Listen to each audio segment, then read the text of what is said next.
Assalamualaikum warahmatullahi wabarakatuh. Waalaikumsalam warahmatullahi wabarakatuh. Alhamdulillah kita berjumpa lagi di channel Irma Al Hidayah.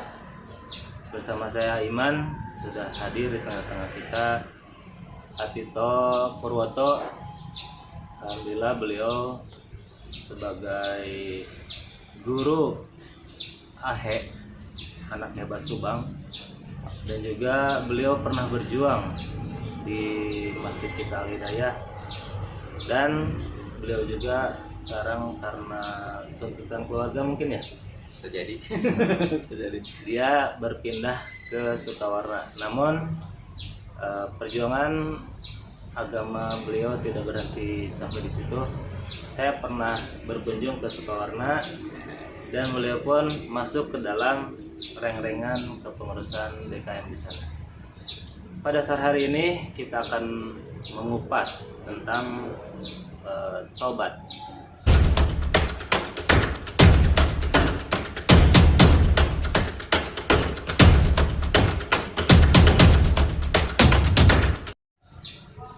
Saya langsung bertanya kepada Atito. Atito, di era milenial, terutama anak remaja pemuda, menggunakan kata hijrah. Sebagaimana kita tahu, hijrah itu berpindah ya tempat. Hijrah. Ya, hijrah. Nah, untuk kata yang lebih pantasnya itu kata taubat atau kata hijrah, menurut pandangan Atito bagaimana? Ya, siap. Hijrah dan taubat ya. Memang hari ini lagi tren-tren ada istilah pemuda hijrah ya. Iya, taubat hijrah. Dan itu sah-sah aja ya, penggunaan kata-kata itu sah-sah aja. Namun pada dasarnya hijrah itu lebih arah kepada perubahan sebetulnya. Jadi Allah tidak akan mengubah nasib seorang kaum kecuali kamu sendiri yang merubahnya. Adapun hijrah ini di sini mungkin perubahan.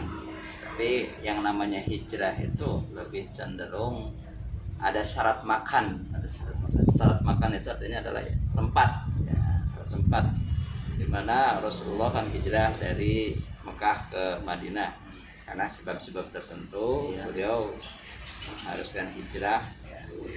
Adapun hijrah hari ini memang ada dalam bab taubat juga ada itu kejadian seorang yang boleh dikata seorang pendosa ya melakukan suatu perbuatan keji, yaitu menghilangkan nyawa kurang lebih 99 ya. Di dalam kitab Al-Kabair ya, Al-Kabair itu adalah kitab bab dosa-dosa besar. Termasuk dosa-dosa besar itu diantaranya satu kan jelas musyrik ya, musyrik. Yang kedua ada membunuh, dan yang ketiga adalah berzina. Nah, ini satu, jadi kita membunuh satu orang aja itu sudah kategori dosa besarnya, bayangin 99 Iya. dikali 99 udah wah luar biasa. Jadi udah gede banget gitu. Udah gede banget. Nah ini namun dalam hatinya ternyata nuraninya masih juga nyala gitu ya, nuraninya nyala. Akhirnya mendatangi seorang yang boleh dibilang seorang yang alim menurutnya gitu ya. Dia tanya orang lain, apakah taubat saya masih bisa diterima? Kalau saya masih bisa bertobat, sementara saya sudah membunuh 99 orang. Nah, berkata orang tersebut, satu nyawa aja udah termasuk kategori dosa besar, apalagi ini sudah 99. Iya, 99. Maka katanya udah, kamu nggak bisa diterima. Akhirnya karena kecewa, akhirnya dibunuh. Inilah juga kepada para dai, juga kepada para asatidz, di dalam mensikapi persoalan orang juga harus memahami dulu. Jangan langsung memvonis. Ini akibatnya kan akhirnya ya dia terbunuh itu. Ada seorang dai yang dulu yang itu dia sudah memahami esensi apa yang dia inginkan, kemudian dia lantas langsung melihat objeknya langsung wah dosa ya udahlah vonis dosa. Ini kebanyakan adanya kayak gitu. Nah, maka langsung bisa. Bisa. Langsung dikatakan tidak bisa ya otomatis dibunuh. Jadi otomatis menjadi 100. Nambah lagi tuh dosanya. Ukuran dosa nambah lagi dosanya. Mungkin bukan hanya membunuh, mungkin dia akumulasinya dosa-dosa yang lain ini ya. Misalnya kan membunuh aja dia berani gitu. Mungkin dosa yang lain juga dia lakukan itu, dosa yang lain dia lakukan. Sadar atau tidak sadar? Tanpa disadari, karena anak manusia itu pastilah ada kaitannya selalu lupa gitu ya, ada lalainya. Kemudian dia mendatangi lagi seseorang yang memang lebih arif ya, lebih arif, lebih bijak, dan dia ceritakan perjalanannya. Pertama udah 99, terus kemudian 100, dan akhirnya karena kecewa dia akhirnya bunuh. Kemudian yang si orang alim yang berikut dia mengatakan begini, bisa kamu diterima taubat kamu, namun kamu harus hijrah. Namun kamu harus hijrah. Dia harus hijrah itu artinya harus berpindah tempat gitu ya, berpindah tempat. Kenapa? Kamu kalau mau tobat, kamu kalau masih tobat di kampung itu percuma. Kenapa? Karena yang menyebabkan kamu jadi pembunuh kayak yang menyebabkan kamu jadi seorang apa kayak pokoknya dosa apa yang dilakukan yang menyebabkannya dia berada di kampung itu. Kalau kamu masih tinggal di situ percuma kamu tobat. Nah, jadi kamu harus pindah katanya. Pindah ke mana? Ke kampung sana. Di sana ada kampung orang yang soleh katanya. Jadi gabung gitu. Itu mesti hijrah. Akhirnya dia kalau diam di situ otomatis dia udah tobat nih. Tobat ceritanya dia udah istighfar, udah tobat. Tahu-tahu pastinya ada aja tawaran untuk membunuh. Nah, begitu pula ini dengan kasus pemuda tadi ya. Maka dianjurkan kamu harus hijrah. Sebab kalau kamu di situ, kamu percuma tobat juga. Kamu akan mengulanginya lagi. Karena setidaknya ada lagi.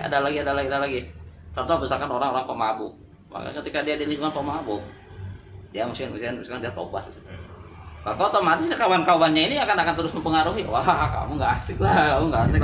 Asik. Akhirnya kembali lagi tuh ke dunia mabuk-mabuk. Maka untuk pertobatan maka dia dianjurkan oleh si orang arif ini ya, orang arif bijak ini, kamu mesti hijrah. Karena kalau kamu masih di situ percuma tobat kamu, gak bakal selesai. Akhirnya dia bertobat dan dia benar mengikuti saran yang si arif, orang arif tadi gitu. Dia mau pindah ke suatu kampung, namun ternyata di perjalanan dan dia memang bertobat. Kenapa? Tobat itu meninggalkan. Tobat itu meninggalkan. Ya, dia tobat meninggalkan, kemudian meninggalkan tempat tersebut. Ya, tadi hijrah tadi ya. Jadi hijrah itu berada di dalam tobat. Hijrah itu akhirnya berada dalam tobat. Jadi orang-orang yang bertobat, jadi selalu pasti katakan orang yang berhijrah juga. Jadi wajar-wajar saja ketika mereka mengatakan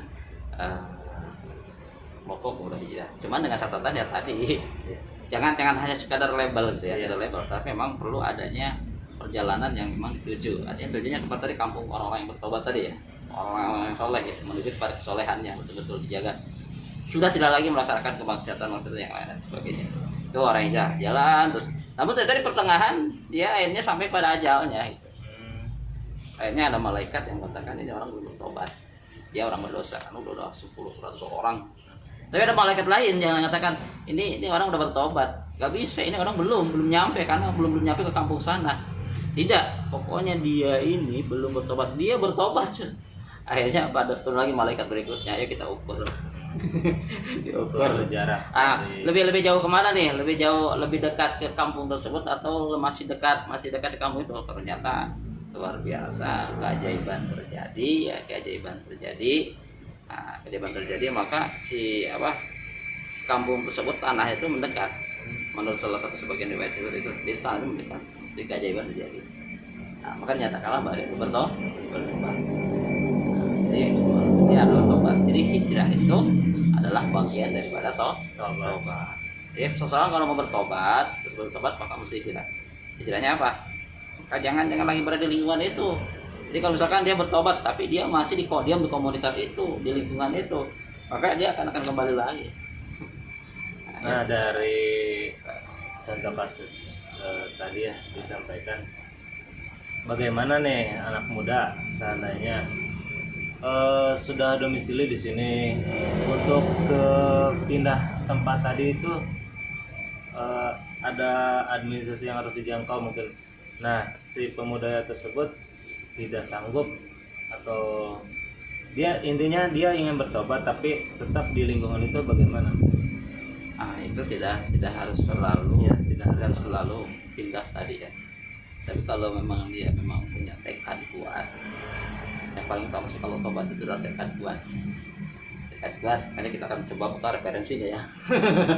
Referensinya biar nggak ngawur kemana kemari. Sesuai itu ya. Kita buka dulu tentang taubat ya. Ya benar mesti dipahami, kita memakai kaulnya para ulama ya. Kaul ulama tentang taubat itu kaul ulama atau batu wajib min kulli dzambi. Yang harus dipahami bahwa taubat itu adalah hukumnya wajib. Satu yang harus dipahami, taubat itu hukumnya wajib. Min kulli dzambi, dari tiap-tiap dosa. Kalau dari tiap-tiap dosa itu artinya bukan hanya dosa besar dari segi membunuh, termasuk dosa-dosa kecil. Karena dosa itu bisa besar, melainkan dosa-dosa kecil. Nah, dosa-dosa kecil ini kadang-kadang yang sering kali kita lupakan tuh ya.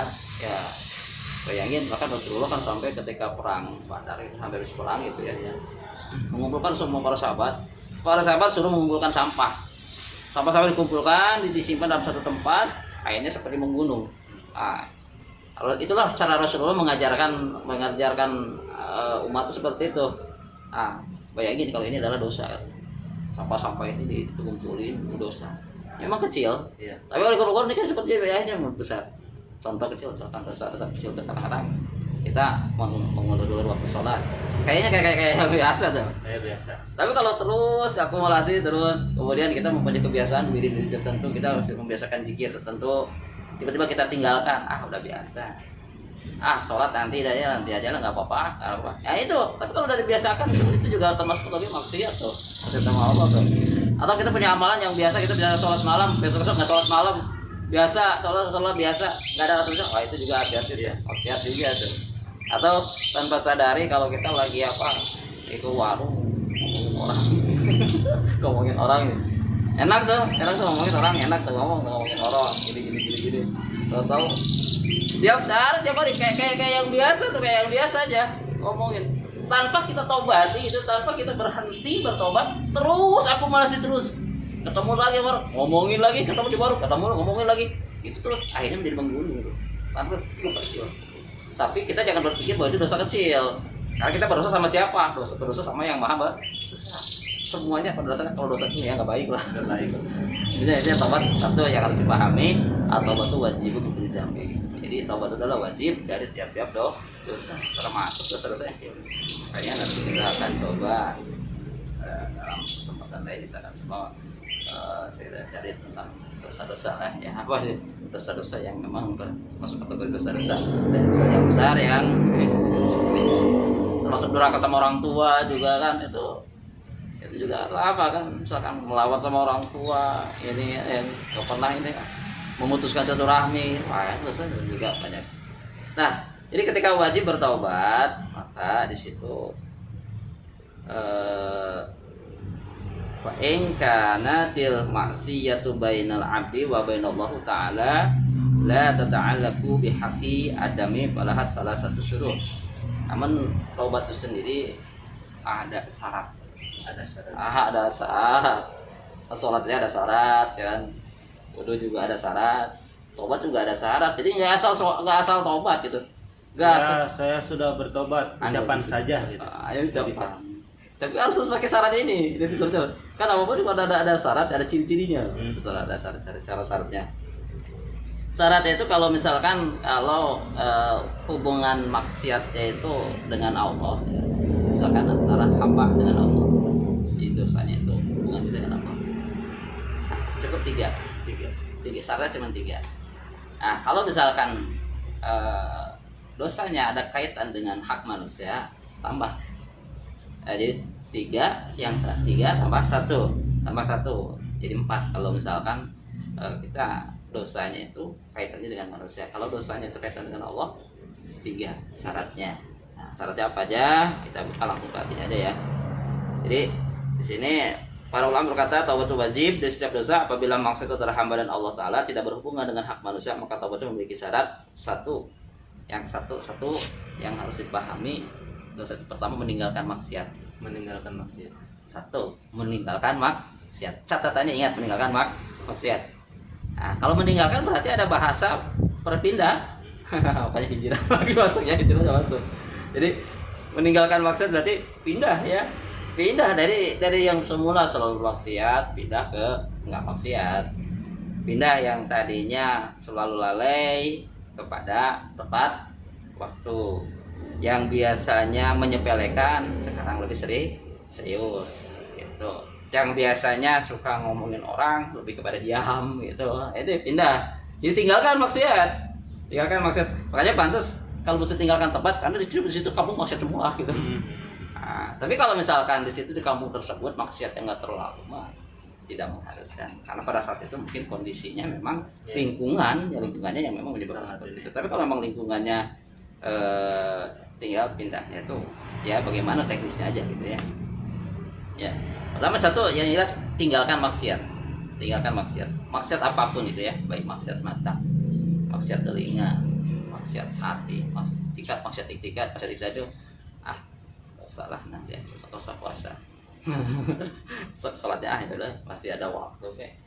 Itu maksiat hati itu satu, meninggalkan maksiat. Yang kedua, ini mesti ada rasa menyesal ya, rasa menyesal atas perbuatan maksiat yang telah dilakukan. Penyesalan. Kalau nggak ada rasa menyesal, itu nggak tahu. Jadi asalnya udah taubat deh, tapi ternyata diam-diam dia masih melakukan maksiat kecil. Dia memang betul menyesal ya. Dia menyesal udah pernah ngomongin ngomongin jelek dia udah menjatuhkan wibawa seseorang. Saya menyesal udah selalu ngambil hak orang lain. Tapi masih juga mengambil hak orang lain. Nah, itu juga sama. Dia menyesal atas perbuatan maksiat yang telah dilakukan. Jadi kalau nggak ada rasa menyesal, berarti belum sampai ke tobat dulu. Dan yang ketiga, bertekad. Jadi punya bertekad untuk tidak kembali kepada maksiat itu semuanya. Bertekad kembali untuk tidak kelalai, untuk tidak ngomongin orang, untuk tidak pokoknya hal-hal yang tadi yang menyebabkan dosa itu ya pokoknya ditinggalkan. Tidak perlu misalkan HP ini menyebabkan saya maksiat, ya udah mendingan korbanin aja, tinggalin aja. Nah, terus kan Nabi Sulaiman juga nih pernah nih tobatnya luar biasa, tobat Nabi Sulaiman. Ini lagi asik-asiknya apa? Dia punya kuda terbaik ya, kuda yang baik. Namun tiba-tiba dia lalai ya, tidak lalai melaksanakan sholat asar, artinya telat gitu ya. Nggak mungkin kalau sholat asar tidak melaksanakan sholat. Jadi dia lalai, artinya telat. Akibat terlalu asik dengan kudanya itu, maka dia tebas, dia sembelih. Karena dia disembelih semata-mata karena Allah gitu, semata-mata karena Allah. Maka oleh Allah langsung diganti sama kendaraan yang lebih baik, angin. Luar biasa kan.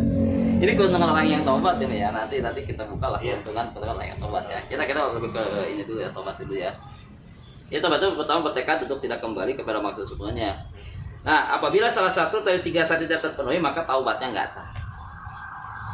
Nggak ninggalin maksiat. Jadi saya udah istighfar, saya udah sholat tobat, udah istighfar. Istighfar aja nggak cukup bro. Istighfar aja nggak cukup. Kadang-kadang istighfar itu seolah hari ini seperti kalimat dasar, padahal efek dasar istighfar itu luar biasa. Kalau betul-betul kita kalau kita betul-betul pahami makna istighfar itu sendiri dan kita jalani istighfar itu sendiri, itu efeknya luar biasa. Kita lihat nanti di surat Nuh. Di surat Nuh kan akan membanyakkan harta. Kan tuh. Itu istighfar tuh ya. Membanyakkan harta, yang nggak punya turunan Allah akan cepat turunannya, lebih banyak turunannya. Coba kan ada Syekh Hasan Basri didatangi oleh seseorang. Yang pertama, saya ini udah mapan lah dan udah menikah cukup lama, sudah punya anak, istighfar. Datang lagi siapa? Saya udah punya lahan luas, tapi tanahnya gersang, banyakin istighfar. Saya ini kesulitan ekonomi, banyakin istighfar. Maka ada muridnya aja, kok masalahnya beda, kok solusinya kok cuma suruh istighfar. Maka protes, akhirnya benar, kita istighfar itu di surat Nuh itu udah dijelaskan. Ya, benar Pak Adito. Soalnya saya sudah langsung menerapkan istighfar itu. Saya dulu curhat sebentar. Oke. Dulu saya telat ya, mempunyai keturunan hampir 5 tahun. Nah ini juga tips nih untuk pemirsa bagi yang punya kendala untuk belum atau misalkan dikaruniai keturunan, itu benar tadi menurut Adito, perbanyak istighfar. Saya sering Adito dulu setelah saya solusi ke Ustadz, salah satu Ustadz, Pak Ustadz, saya utarakan permasalahan saya, perbanyak istighfar. Langsung saya terapkan, alhamdulillah itu terwujud dalam waktu yang sangat singkat. Itu tips buat pemirsa. Silakan lanjut Pak Adito. Nah, ini kan merupakan satu kisah nyata. Ya, kisah nyata. Itu alami. Berarti nyata ya, berarti betul ya kekuasaan Allah itu. Jadi ini ajaran Islam itu semuanya punya faedah yang luar biasa ya, punya faedah yang luar biasa. Istighfar punya keajaiban luar biasa. Belum lagi nanti bacaan tasbih dan yang lainnya. Itu pokoknya semua amalan dalam Islam itu wah luar biasa. Termasuk istighfar sendiri itu ada efek dasarnya ya, efek dasarnya kan. Nah ini dirasakan langsung turunan sekarang sudah jadi seorang papa lah ya. Alhamdulillah.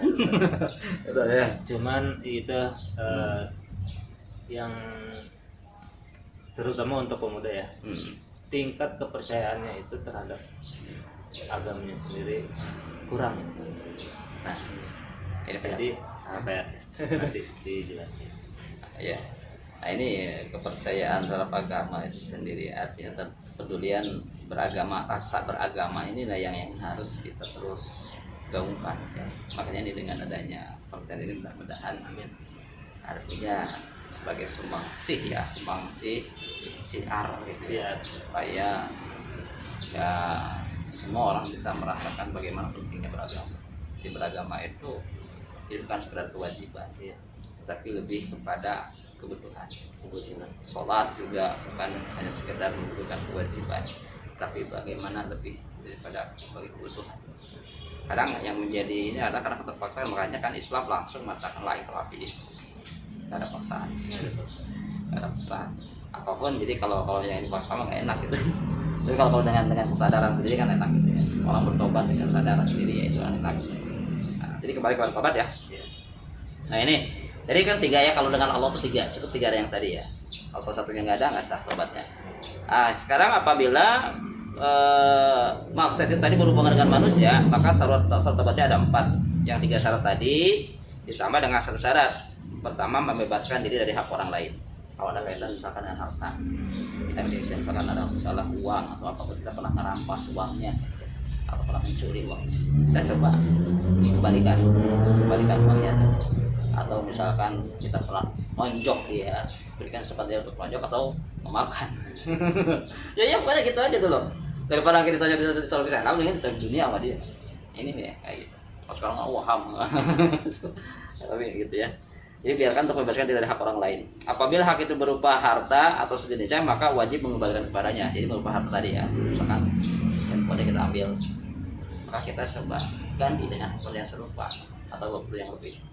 Atau misalkan apanya yang kita ambil, motornya yang kita ambil, kita kembalikan motornya dan sebagainya. Atau apalah yang berupa harta yang ini, yang sejenis. Nah kemudian apabila berupa tuduhan zina atau sejenisnya, maka ia harus memberikan kesempatan kepadanya untuk menghukumnya atau meminta maaf kepadanya. Oh hati-hati menuduh zina juga, menuduh hati-hati, jangan asal nuduh gitu.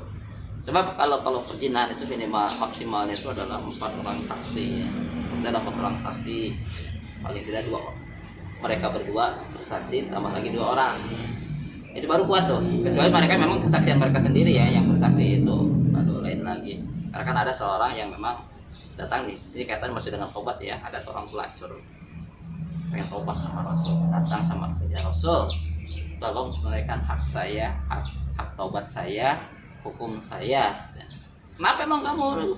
Karena ini saya ini udah hamil nih. Saya hamil karena perbuatan zina gitu ya. Terus gimana? Ya hukum saya minta hukum. Ya udah mending nanti hukumnya. Enggak mau, saya pengen dihukum sekarang. Oh nanti dulu kata Rasul. Lahirkan dulu. Oh iya. Lahirkan dulu katanya. Lahirkan dulu. Itu Rasul luar biasa. Lahirkan dulu katanya. Nah, setelah lahir datang, ya Rasul, ini anak saya sudah lahir. anak saya sudah lahir, saya meminta hak saya untuk untuk dihukum. Waktu sudah hukum rajam ya. Rajam. Nah, minta hak saya untuk dihukum. Wah, nanti dulu susuin dulu anak kamu, susuin dulu anak kamu. Ya susuin. Nah, datang lagi, ya Rasul, nih anak saya terbukti sudah bisa makan roti sendiri. Gitu. Sudah bisa makan roti, saya meminta hak saya untuk hukum. Tunggu sebentar, siapa nih yang mengurus anak? Siapa yang mengurus anaknya? Karena nggak mau, kata Rasul kayak itu luar biasa. Siapa yang mengurus anaknya? Saya. Nah, ini dibawa. Ya udah, kalau sudah ada yang udah ada yang mengurus anaknya, ayo kita lanjutkan pertobatan dia. Dia mau tobat. Akhirnya ketika dilempar, ada seseorang yang melempar, gara-gara kamu saya kena getahnya, ngurusin anaknya. Kedengar ya Rasul, sini kamu. Kalau taubatnya si gadis ini, ya kata kamu tuh pelacur katanya. Kalau bisa dibagikan, 70.000 penduduk bumi kebagian tuh. Itu tobat dengan kesadaran tuh ya. Tobat dengan kesadaran beda lah kalau tobat yang dipaksa gitu. Paksa ini paksa tobatan itu beda. Tapi kalau dengan kesadaran sendiri, lihat tuh seorang pelacur ya, tobatnya dengan penuh kesadaran datang kepada Rasul. Tapi Rasul pun ya memberikan kesempatan untuk berbuat kebaikan kan. Jadi tobat itu mesti disusul dengan perbuatan baik. Setelah beristighfar, dia mohon ampun, maka dianjurkan dia memperbanyak berbuat kebaikan. Setidaknya lah ketika selama mengandung itu dia perbanyak kebaikan lah, ibadah apapun. Kemudian menyusui juga itu ada ibadah juga kan, menyusui dan sebagainya. Di situ wah dilengkapi dengan aneka ibadah untuk dekat kepada Allah. Dan ternyata oleh Rasul dinyatakan bahwa tobat ini kalau bisa dibagikan rata penduduk bumi kebagian. Hebat kan itu tobat itu luar biasa tuh, tobat itu. Makanya jadi harus selalu luar biasa ya. Orang tobat itu apresiasi Allah tuh luar biasa. Allah sangat mengapresiasi bagi siapapun yang bertobat. Allah sangat suka nih pada orang yang berbuat maksiat lantas tobat. Allah suka. Kita maksiat jangan. Jangan kayak gitu. Tapi Allah suka nih kepada orang yang berbuat maksiat lantas dia segera bertobat. Ketika dia menjolim dia sendiri, dia bertobat, dia minta ampun kepada Allah, dia segera. Makanya kalau tobat itu kan di dalam surah Ali Imran, itu wasari'u ila magfirah. Wasari'u ila magfirah, bersegeralah kamu kepada magfirah, ampunan Allah. Dan di balik ampunan itu ada jannah ya. Jannah arduhas samawati ya, jannah yang seluas langit dan bumi. Wih, luar biasa kan. Orang tobat itu diapresiasi dengan apa tuh? Nih, ampunan, kalau segera kepada ampunan Allah, nih ada jannah loh. Ada jannah seluas langit dan bumi. Untuk siapa? Uiddat lil muttaqin, untuk orang-orang yang bertakwa. Segera bertobat. Jadi bertobat adalah sesuatu yang harus disegerakan. Nah ini orang yang tadi membunuh 99 itu yang harus 100. Dia termasuk orang yang bersegera nih. Dia nyari dan dia tidak putus asa sampai di situ. Dia benar-benar berarti ini nggak putus asa dengan rahmat Allah.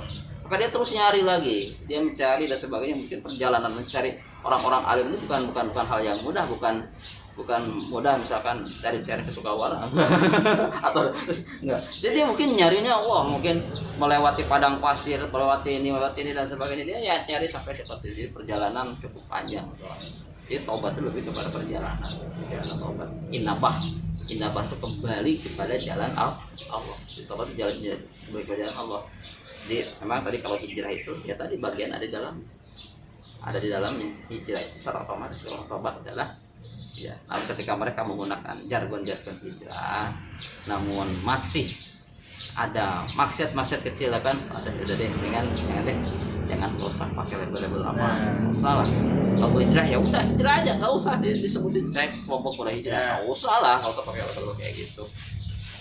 Nah, tapi kalau memang toh sudah keilmuan, ya itu silakan aja. Saya pun tidak anti lah dengan istilah itu.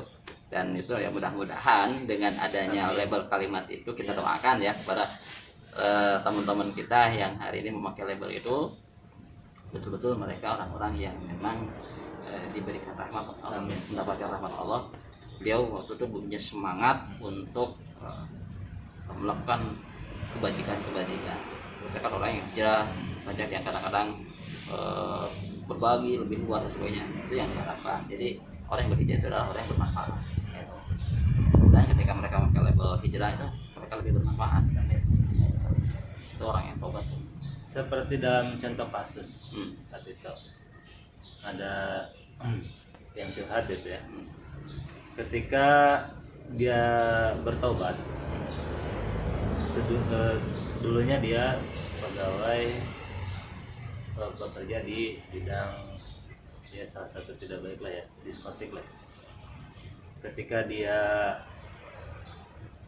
benar-benar bertobat, otomatis ekonominya menurun drastis.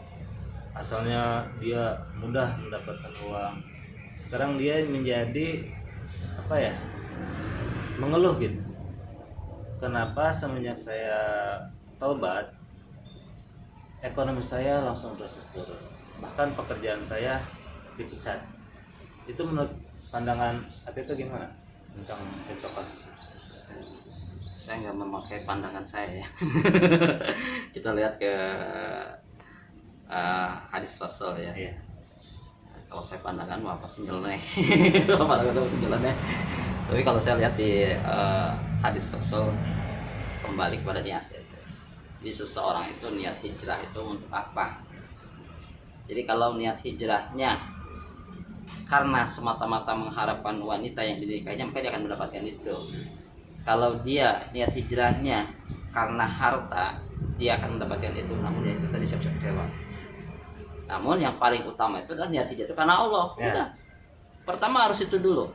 Kalau sudah niatnya karena Allah, siap-siap dulu deh. Artinya adalah iman ya. Iman artinya.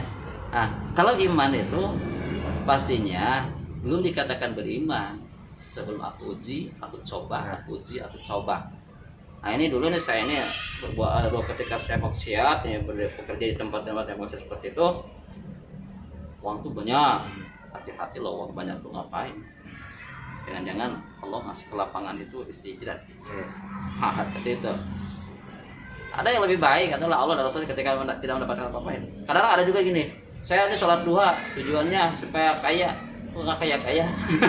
Kok rezeki saya segitu aja? Justru yang terbaik itulah ketika dia bisa sholat duhanya itu. Rezekinya dia bisa sholat duha itu yang terbaik. Sholatnya itu yang terbaik, sholat duhanya yang terbaik. Gitu. Jadi bukan soal harta. Harta itu sebenarnya relatif ya.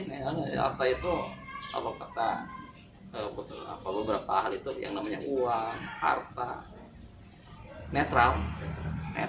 Dia bisa datang. Bagaimana kita siap nggak nih? Kalau kaya, kita siap jadi orang kaya. Kita kasih jadi orang kaya. Jadi kita bagaimana siap kita mengelolanya, siapa kita mendermakannya. Bukan berarti kita nggak boleh jadi orang kaya, bukan kita nggak boleh ngumpulin harta. Namun ingat ada takasur ya, alhaqumut takasur, celaka orang yang bermegah bukan. Nah yang celaka adalah orang yang bermegah-megahannya itu yang celaka itu. Namun ada keterangan lain, sebaik-baik harta adalah harta yang ada pada orang yang soleh. Ya, berarti umat Islam itu mesti kaya, mesti kaya gitu. Namun ingat, jangan mendewakan ikhtiar. Ikhtiar itu ikhtiar bekerja semata-mata ibadah karena Allah. Kemudian urusan rezeki, urusan hasil biar Allah, itu ranahnya. Nah, itu gitu ya. Nah tadi kembali lagi ya ke kasus tadi. Kok ketika setelah hijrah kenapa? Itu ujiannya justru di situ. Ketika dia tidak diberikan, kita mestinya senang. Harusnya senang ketika nggak dapat apa dari dia. Oh berarti nanti ada mungkin Allah akan kasih yang lain. Nah, jadi kalau misalkan dikasih sekarang, bahkan ada para sahabat tuh, kalau para sahabat lebih baik doa saya nggak dikabul deh. Kenapa? Jangan-jangan ketika saya berdoa, oh saya dikabul, jangan-jangan jatah saya di akhirat berkurang. Itu para sahabat ya gitu. Jadi lebih kepada ini kehidupan akhirat. Jadi lebih fokus pada kehidupan akhirat. Tapi bukan berarti melupakan bagian sebab wabdagi bima taqaul darul akhirah wala tansa nasibaka minad dunya. Sehingga kamu carilah kehidupan akhirat, tetapi jangan lupakan bagianmu di dunia. Artinya sekedarnya aja lah bagian di dunia mah gitu. Nggak harus kayak gimana gitu sampai cor-coran, sampai kejar-kejar sampai capek kalau ngejar dunia mah gitu. Apalagi ngejar duit. Capek. Udah kekejar, cuma pegang doang, lepas lagi itu duit tuh. Kadang-kadang udah kita capek-capek nggak datang-datang, kecewa, mendingan udah kejar sama Allah aja. Ya. Kalau kejar Allah, kata Allah, barang siapa ingat kepadaku maka aku ingat. Gitu, itu rumus ya. Siapa ingat kepadaku maka aku ingat. Jadi Allah ingat kepada kita dengan segala macam permasalahannya, dengan segala macam kebutuhannya. Allah ingat tuh, Allah ingat sama kebutuhan kita, Allah ingat sama masalah kita. Udah nggak usah, ya udah kita mah fokusnya ingat aja sama Allah. Jangan dulu misalkan kita punya hutang, jangan kita lantas ingat-ingat hutangnya. Ya Allah, ada juga banyak sholawat. Udah saya udah banyak sholawat tapi kok hutang nggak ya. Iya, sholawat itu adalah supaya hati ini tentram dulu. Kalau hati tentram, hati lapang, baru enak tuh. Nah, ini kalau ini orang yang hijrah nih, harus niat ini ya. Hijrahnya harus perhatikan niatnya. Karena siapa niatnya, karena apa niatnya. Jadi kembali aspek niat ini yang harus diperhatikan. Niatnya karena Allah atau karena apa? Kalau misalkan karena harta, siap-siap kecewa. Karena wanita, siap-siap kecewa. Tapi karena Allah, insya Allah. Ya udah, saya nggak mendapat apa yang saya dapat dari Allah. Tiap hari saya sudah terbiasa sholat duha, saya sudah terbiasa sholat malam, saya sudah terbiasa. Itu bukan kayak itu rezeki yang terbaik. Bisa sholat malam itu rezeki yang terbaik. Bisa sholat duha itu rezeki yang terbaik. Rezeki ya. Itu sholat rezeki yang sholat duhanya itu bisa adalah rezeki sebetulnya. Kita bisa berdoa sama Allah juga, itu juga rezeki. Kita bisa zikir juga, itu adalah rezekinya, rezeki yang terbaik. Soalnya jarang ya seperti itu. Dan bahkan susah ya untuk sampai ke tadi mendapatkan rezeki itu, bisa sholat tepat waktu, susah. Nah, ini istighfar adalah pembersih. Kalau sudah bersih, kalau udah ingat sama Allah, itu rezeki juga dengan sendiri. Makanya kan dulu ada para wali itu gampang lah, apa ini kadang metik kayak gini langsung jadi emas. Itu bukan ngomong kosong, karena ya itu tadi kecintaan sama Allah. Ya udah, gampang apa sih kalau usul cinta sama orang dulu. Nah, Rasul Maryam itu kan ketika masih perawan itu ketika dalam mihrab itu kan dia kecintaan kepada Allah luar biasa. Zakaria sampai tercengang, loh ini dari mana makanan? Allah kok yang ngasih, karena Allah ngasih rezeki. Tapi ketika diuji Maryam dengan kehamilan Isa, dia mulai berpindah. Dan ketika melahirkan, dia ada lain lagi kalau Allah. Akhirnya apa? Untuk bisa makan kurma aja dia mesti menggoyangkan dahan kurma, mesti ikhtiar. Ya kemudian itu luar biasa. Dia lagi hamil nih, habis lahiran nih. Lemah luar biasa kalau udah lahiran saja nih, lihat 3 kali kehamilan itu luar biasa, lemahnya luar biasa. Saya langsung nyodorin gitu minuman atau makan, ini dia mesti luar biasa. Ini kayak gimana? Oh berarti ketika masih perawan kecintaan kepada Allahnya full 100%. Tapi setelah ada Isa mulai terbagi. Ya udah urus saja, aku serahkan itu. Nah, begitu pula nih pemuda nih, ketika masih muda, wah gampang nyari duit tuh, gampang lah. Ya saya dulu gitu. Kalau kegiatan gampang nyari duit. Ada tawarin pas nikah aja lain lagi. Ujiannya lain lagi. Oh iya, ini kecintaan Allah kepada Allah nih udah mulai terbagi, berkurang ya. Kecintaan Allah berkurang, akhirnya Allah uji tuh, sempit kita. Karena Allah kecintaan itu Allah udah berkurang. Cintanya total otomatis. Ibrahim pun sama kan, kenapa dia diharuskan mengorbankan, memotong leher Ismail anaknya itu. Wah ini bener kan cintaku sama aku, bener gak? Apa cintanya lebih mencintai anaknya nih Ismail, korbankan ternyata Ibrahim udah. Oh berarti bener, masih mencintai aku. Udah, aku gak ridho dengan pengorbanan itu. Yang penting ridho dulu dengan apa yang diturunkan oleh Allah. Maka Allah pun udah ridho, ya udah aku ridho lah. Itu gampang ridho Allah, gampang. Tinggal kita ridho dengan apa yang kita terima hari ini. Kita hijrah nih, lantas tiba-tiba ekonomi drastis. Ini ada juga kasus yang datang kepada salah satu sesepuh saya, datang, Pak saya itu punya kerja gini nih, perbanyak sholawat. Loh, saya ketika mau perbanyak sholawat, saya malah dikeluarkan dari pekerjaan saya.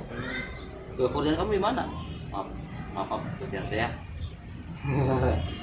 kalau dengan tiba gitu ya, itu dengan tiba. Kalau saya dipecat di situ, ya bagus lah. Berarti Allah sayang sama kamu. Allah sayang sama kamu, maka otomatis kamu dihindarkan dari harta-harta yang haram. Berarti tinggal kamu cari, Allah akan ngasih harta yang lebih barokah. Bapak yang lebih menenangkan. Tadi baca sholawatnya kalau bukan karena Allah mau udah capek. Makanya apapun beramal, ingat ya malam ini pada yang mengingatkan. Jadi amalan apapun coba semata karena Allah. Ini baca doa yang Nabi Yusuf pengen payu, pengen ngaji. Awas hati-hati tuh para pemuda yang masih jomblo. Gak usah khawatir. Ini gini-gini juga nih, istrinya juga cantik. Gini-gini juga dapat istri ada juga jodohnya. Insya Allah ya, jangan usah khawatir. Nah, Iman juga pencariannya, nyari-nyarinya sampai ke Tanjung Siang, sampai kemana nyari jauh. Tapi alhamdulillah yang izin Allah jodohnya cepat. Kan jauh kan. Nah, ini punya anak juga. Alhamdulillah. Jadi gak usah khawatir. Jadi kata Allah mah apapun jodoh nggak usah dipikirin. Ya udah pokoknya deket aja sama aku. Allah kan akan datang kan, jodoh kan Allah datangkan. Saya juga termasuk pada saat itu termasuk saya nggak terlalu mencolokkan masalah jodoh. Ya, insya Allah masih. Kita Allah datangkan juga. Kita sabar tidaknya gitu ya. Kembali sabar. Wah nanti akan sabar nanti lagi.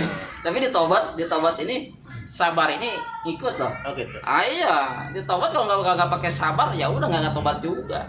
Ini untuk menghindari maksiat dan ini sabar juga termasuk diantaranya sabar menghindari maksiat. Ini juga sabar itu kan menahan untuk tidak berbuat maksiat. Dia arti sabar itu sendiri kan menahan diri, menahan untuk tidak berbuat maksiat. Sabar di dalam menerima ketetapan Allah, sabar dalam jadi bagian juga ada bagian dari tobat. Makanya inilah yang disebut dengan tauhid, menyatu semua. Akhirnya saat ada keterkaitan orang tobat sabar, iya pasti nyangkut juga, syukur nyangkut juga nantinya.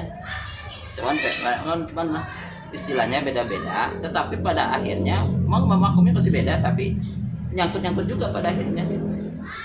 Tobat kalau nggak sabar ya itu. Nah ya mesti sabar menghadapi ujiannya, sabar dengan ujiannya. Karena kalau orang yang beriman itu luar biasa ya. Orang yang beriman itu dipuji sama Rasul. Sungguh menakjubkan orang yang beriman itu. Kalau dia diberikan ujian, diberikan cobaan, maka menjadi baiklah. Dan dia bersabar, maka menjadi baiklah dengan sabarnya gitu. Apabila dia diberikan kelapangan, dia bersyukur, maka menjadi baiklah dengan syukurnya. Jadi nggak ada ruginya jadi orang beriman. Nggak ada ruginya, makanya ayo beriman deh. Kita pertebal imannya bersama iman. Pertebal imannya aja dulu, cukup stop pertebal imannya aja dulu. Jadi itu tobat ya. Jadi tobat dan hijrah jadi merupakan kesatuan. Jadi kesatuan kan bisa dipisahkan. Jadi kalau orang berarti orang bertobat, nah ada hijrah itu adalah bagaimana komitmen dianya dengan sikapnya ini. Jadi kalau misalkan dia tobat, dia menyatakan hijrah, tapi matanya masih jelalatan. Ada cewek yang ini masih lihat belum hijrah, belum hijrah. Dia masih melakukan maksiat kecil, belum. Jadi mesti tinggalkan semua maksiat, baik maksiat besar. Memang bukan hal yang mudah, tetapi ya itu tadi, makanya sering-seringlah beristighfar. Sering beristighfar. Kadarnya sehari-hari, semalam itu kan dalam satu keterangan dari Abu Hurairah, saya mendengar Rasul bersabda, demi Allah sesungguhnya aku memohon ampun, ini Rasul ya. Aku memohon ampun kepada Allah dan bertobat kepadanya dalam sehari lebih dari 70 kali. Sehari lebih dari 70 kali. Dalam riwayat yang lain juga sampai bertobatnya sebanyak 100 kali. Dalam riwayat yang lain masih riwayat Muslim. Oh ini riwayat Bukhari, yang tadi yang 70 adalah riwayat Bukhari. Nah, yang tadi riwayat Muslim ya, riwayat Muslim, jadi memohon sampai 100 kali Rasulullah. 100 kali bahkan sampai 70. Ya. Jadi yang namanya taubat itu istighfar sepanjang masa. Sebab yang namanya ampunan itu bukan di dunia. Ingat ya, ampunan itu gitu. Jadi bukan sudah sholat taubat, sudah beristighfar, selesai. Enggak. Tidak sampai di situ. Enggak akan sampai di situ. Makanya ini Rasulullah ini mencontohkan sehari semalam setiap hari itu 70 sampai 100 kali. Kenapa? Belum selesai loh. Ampunan tuh nanti di sana. Jadi gitu ya. Jadi kalau jangan lantas sudah beristighfar berhenti di situ. Enggak. Jadi istighfar itu hanya baru start. Ya, istighfar baru start. Dia harus dilanjutkan terus. Jalan lagi. Maka mengulang lagi istighfar lagi, perbanyak istighfar. Jadi perbanyak istighfar artinya ada rasa menyesal, kemudian lebih banyak menjaga diri, mengendalikan di diri. Oh, itu dikatakan pemuda hijrah. Pemuda hijrah. Oke, para pemuda hijrah lanjutkan atau perjuangan kalian ya. Lanjutkan perjuangan kalian. Jangan harus dengan bahasan ini. Oh, lanjutkan sebagai antum pemuda hijrah, namun buktikan bahwa antum sebagai pemuda hijrah dengan sikap-sikap yang positif dan yang selalu bermanfaat siapapun. Gitu, Aiman. Maksudnya. Ya mungkin itu barusan masih banyak ya sebenarnya yang mau dibahas di sini karena taubat itu dalam materi pembahasan luas ya. Luas Dan ya, banyak kali. banyak kaitan. Banyak kaitan. Ada keterkaitan. Nantilah suatu saat atau suatu saat kita akan membahas lagi bersama Atito. Mungkin itu saja pembahasan dari kami. Mudah-mudahan konten ini dapat menginspirasi sebagai informasi dan edukasi, dan mudah-mudahan bermanfaat bagi kita semua. Amin. Wabillahi taufiq wal hidayah. Wassalamualaikum warahmatullahi wabarakatuh. Waalaikumsalam warahmatullahi wabarakatuh.